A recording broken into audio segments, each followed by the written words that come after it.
Full disclosure, we obviously make raw food, but this is going to be my unbiased tips on what to watch out for when picking up food.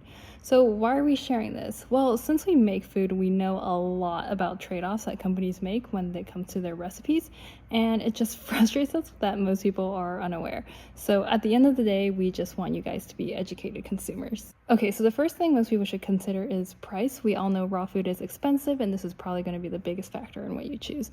One thing I'll say though is that some things are too good to be true. I've seen raw foods go for $2 a pound, and I'll just say that we don't even get our raw materials, not including shipping, labor, overhead, that cheap. If you have time though, DIYing meals can be more affordable, and feeding partial raw is also great because some fresh foods is always better than none. Next, is a food actually balanced? So for a food to be considered balanced, it has to meet AFCO requirements, and we can talk about how good or bad these requirements are some other time, but legally, to be considered balanced, you have to meet them. Well, the secret is when you put that label on your food, no one actually checks and verifies your recipes.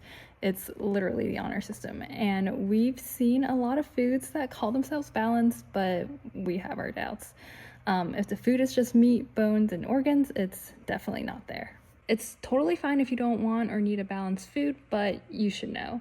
Ask for a full nutritional panel like this if you're not sure. Finally is a recipe single protein. And single protein is super important if you're working with food sensitivities, but there's nothing inherently wrong with a mixed protein diet.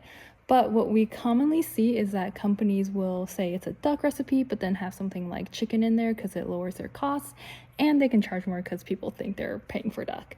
So always read the ingredient panel carefully if you're trying to avoid certain foods. Okay, so this has gotten pretty long already. Leave a comment if you have questions, and I'll see if I can answer more.